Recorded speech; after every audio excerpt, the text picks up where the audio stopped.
Have you ever heard a place so haunted that even the air feels heavy with stories? A place where the past isn't just history, but a living, breathing presence? Today, we're not just visiting a historic landmark. We're stepping into what's often called one of America's most haunted homes. Welcome to the Myrtles Plantation. Nestled among the moss-draped oak trees of St. Francisville, Louisiana, the Myrtles Plantation looks like a postcard from the antebellum South. Built in 1796, its charming facade and sprawling verandas hide a history far darker than its picturesque setting suggests. This isn't just about creaky floorboards and flickering lights. We're talking about a place said to be home to at least 12 different spirits, each with their own tragic tale. From mysterious deaths to unexplained phenomena, the Myrtles has been a hotbed of paranormal activity for over 2 centuries. But are the stories true? Let's peel back the layers of history and legend to find out what really haunts these hallowed grounds. The most infamous tale whispered at the Myrtles is the story of Chloe. Legend says she was an enslaved woman on the plantation. One version of the story claims that after she was caught eavesdropping, her ear was cut off as punishment, and she wore a green turban to hide the scar. Seeking revenge, or perhaps just to regain favor by nursing the family back to health, Chloe allegedly baked a birthday cake laced with poisonous oleander leaves. The plan went horribly wrong. The plantation owner, her intended target, was away. Instead, his wife, Sarah Woodruff, and 2 of her daughters ate the cake and died. Horrified by her actions, or fearing retribution, other enslaved people reportedly hanged Chloe from a nearby tree. It's said her restless spirit, forever clad in her green turban, still wanders the plantation, eternally sorry for the tragedy she caused. Of all the haunted objects at the Myrtles, none is more famous than the grand mirror in the main entryway. This isn't just any old antique. It's said to hold the trapped spirits of Sarah Woodruff and her 2 children. According to tradition, mirrors were covered after a death to prevent souls from being trapped. This mirror, however, was overlooked. Over the years, countless visitors and staff have reported seeing ghostly figures reflected in its glass. Handprints, child-sized and refusing to be cleaned away, frequently appear on the surface. Some even claim to have seen the faces of the Woodruffs themselves, staring back from beyond the grave, their expressions etched with sorrow. The mirror acts as a window, a chilling portal between our world and theirs. But Chloe and the Woodruffs are not the only spirits said to linger here. The ghosts of children are frequently reported. The playful, yet unsettling, laughter of unseen kids echoes through the hallways. Guests staying in the children's old bedroom have reported being tucked into bed by an invisible force, a ghostly maternal figure still caring for little ones. Others have felt the distinct sensation of a child jumping on their bed, only to find the room completely empty.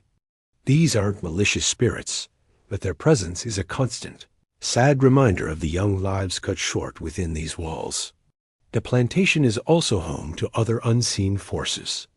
A spectral soldier who died on the property, a young girl who appears in a window, and the spirit of William Winter, an owner, who was shot on the porch and died trying to climb the stairs to his family.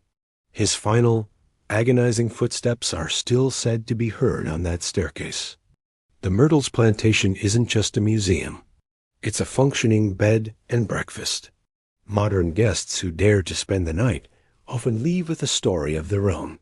People report everything from their belongings being moved by an unseen hand to their names being whispered in the dead of night. The grand piano in the music room is known to play by itself, filling the silent house with phantom melodies. Doors lock and unlock on their own, and strange, unexplained smells like perfume or cigar smoke waft through the air. These aren't just isolated incidents.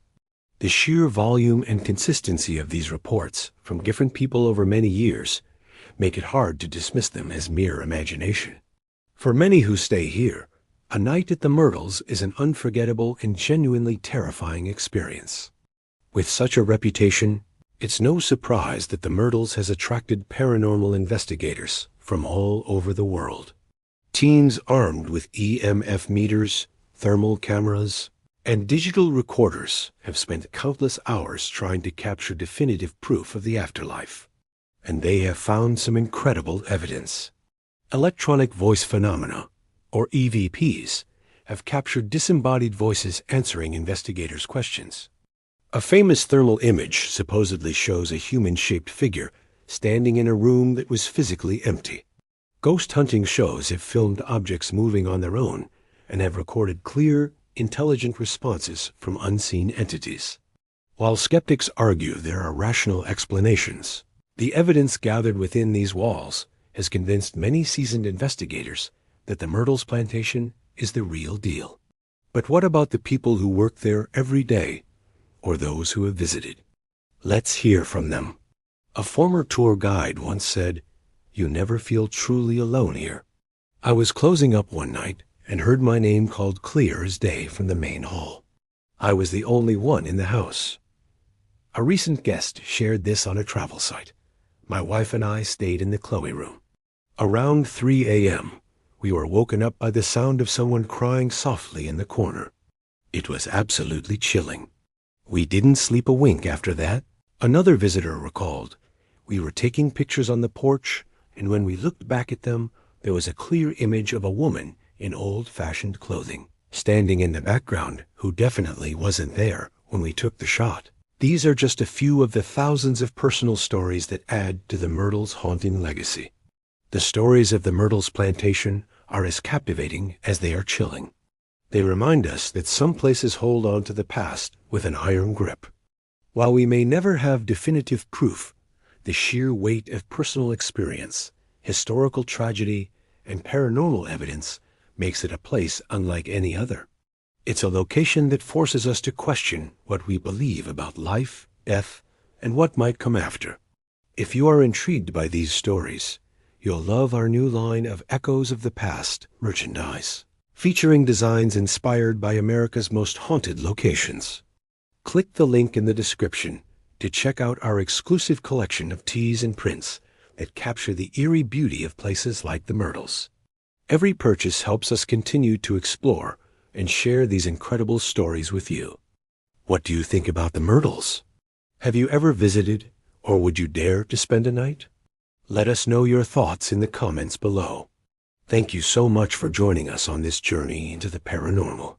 If you enjoyed this deep dive, don't forget to hit that like button, subscribe to our channel, and ring the notification bell so you never miss another mystery. Until next time, real horror, real stories, real-life events that actually happened. This is EerieDoseYT. And remember, stay curious. Uncover the unseen.